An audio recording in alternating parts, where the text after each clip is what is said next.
guys, welcome back to the Money Talk Show with your favorite financial advisor, Chris Beecher. Thank you so much to you guys who have tuned in. Thank you for liking and subscribing to the show and the channels thus far, and I hope that this information has been life-changing. So remember that we said that we're focusing on sales and what it really means and what it really takes to be a top-level sales executive. Now, I had an experience the other day that was incredible. Incredibly disappointing, that is. So I was calling around because, as we always teach on the Money Talk Show, that we need to plan ahead and we need to budget. So I was actually calling around to some various dealerships to get some information on a particular model of a particular car. And so I had previously had the sales representative's number in my phone. I have them saved on speed dial. I have them, saved in my WhatsApp contacts. I even have the particular person as a friend on Facebook, right? And we talk regularly. But when I called in the other day, I called in and I asked her about a particular model of motor vehicle. And I'm sharing this with you guys because it's very important.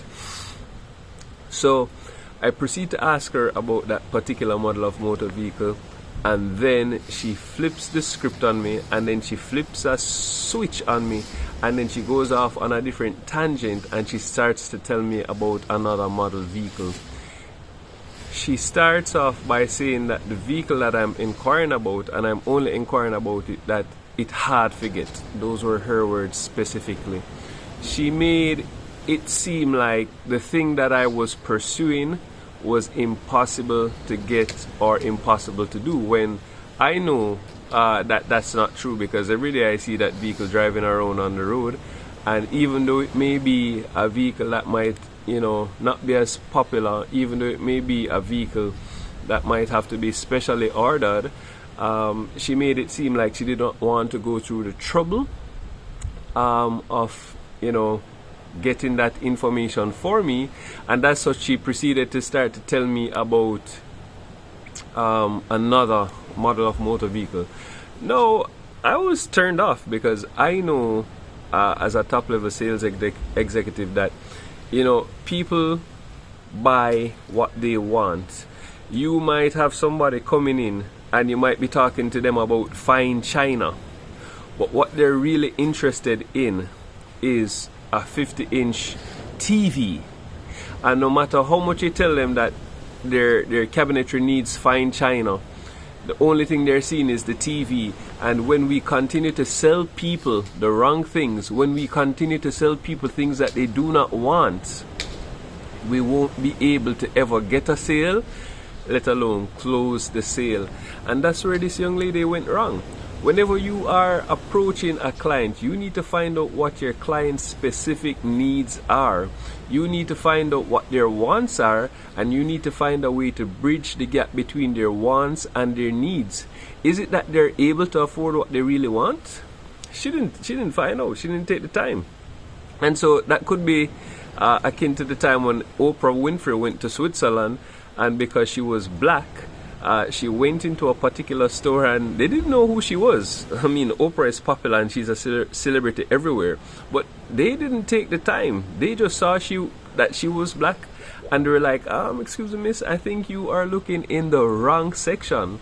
You need to do a needs analysis. You need to do a discovery needs analysis of what your clients or your potential customers' needs are, right? Is the thing that they really want, are they able to get it? Is the thing that they really want, can they really afford it? Is it in their budget? You have to qualify your prospect. No, I was put in a box, I was placed in a box. And so for that reason, I said, okay, fine. She started to tell me about a different model. I don't know why she started telling me about a different model. Maybe she didn't want to have to go through the work. Maybe she didn't want to have to go through the problem of putting together a special order. I don't know. But she proceeded to tell me about another model. She even went as far as to send me pictures for the other model, and she even proceeded to tell me that the model that I wanted wasn't right for me. This model is better for me. Guys, I'm the customer. I want you guys to know that as salespersons, the customer isn't always right. But this wasn't a case of that. But understand this, that the customer is boss, right? And in this particular instance, she just flipped the script on me, started to tell me about something else. And here it is now that she even went ahead and started to send me pictures and specs of a vehicle that I didn't even ask about. It's not that I didn't consider that vehicle, you know. It's not that I didn't know about that vehicle. I knew the product because I researched it as a consumer. And that's one of the things that we have to recognize as top-level sales executives, is that we are in the information age. Persons are researching everything before they make a move. Persons are informed. They have a level of knowledge. So if you as the person who are selling these products and services are not fully aware or informed of the service already, you did, because our clients have some knowledge of it. Even if they don't fully understand it, they've read enough, they've read something, because consumers are also protecting themselves. But back to the story.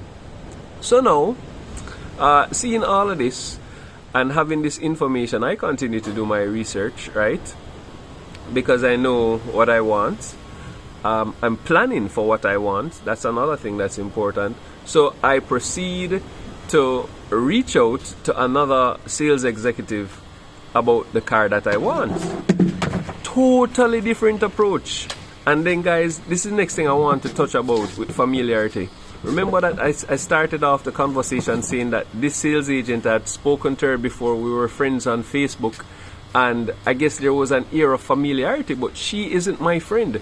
Business is business, and when you're conducting business, friendships are important, but you need to be professional when you are conducting business with your clients, especially when going through the sales cycle. Even if it is your friend, remain professional, remain your professionalism, right? 100% of the time. Outside of work hours, when the deal is done, you can let your hair down or whatever you want to do, but while conducting business for the client, even if it's your friend, always remain professional. So I called the other sales agent within the same company to inquire about the vehicle that I really want. His approach was totally different. Hi, Mr. Beecher. I see that you reached out concerning this particular model. How is it that I can help you exactly? I told him about the model that I wanted. Instead of saying that it was difficult to get, he proceeded to, in a professional manner, say to me that, Mr. Beecher, this is the case with this particular vehicle. This particular vehicle isn't out yet. It is coming out next year. If it is that you are going to want to have this vehicle, or you are thinking about this vehicle, this is the process that you need to go through. The man has started to tailor us, right? The man has started to tailor a solution to my specific needs and my wants at a particular time. And we still have a lot of time to discuss. What he didn't do was put my wants in a box. What he didn't do was behave as if the work was too much for him to do. And as salespersons, we need to get up out of our head and we need to work, because this is how we make our money. This is how we make our bread and butter. So now, here is the big problem. I need to be very cognizant of this. The same person who told me about the model that I didn't want, she recently got in touch with me, right? And she reached out to me and said, Mr. Beecher, what are we talk to me about car, and you're discussing car with other sales rep? So, how did she know that? You know how she knew that?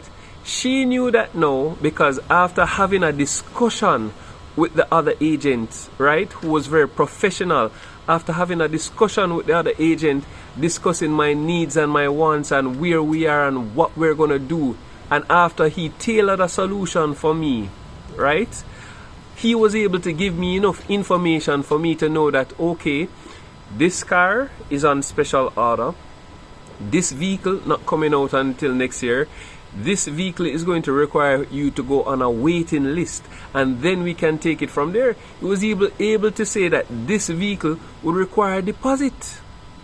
He gave me the information. He was catering to the needs of his clients. He started to get results. of course I sent him a deposit after he broke down the process and what was necessary to get the vehicle that I wanted. So now the other agent simply see on the listing of orders for cars coming in on special order that my name was there. So I received a phone call last week, and then I missed the call. I sent a text message, and then I called back, didn't get her, and she proceeded, and this is a top level sales executive, you know, and she proceeded to cuss me off on the WhatsApp for ask me why is it that I'm having a discussion with her and also reaching out to other agents. You know why? Because she was not tailoring a solution to my needs. She was giving me the solution to her problem, and her problem was that she didn't want to go through the trouble, or her problem was that she didn't think that she needed to go through the trouble to get that particular information for me. Maybe if it was Michael Leachin, she would have done so. Naturally, she would have done so. Maybe if it was Jeff Bezos, she would have done so. But she didn't give me the respect I deserved.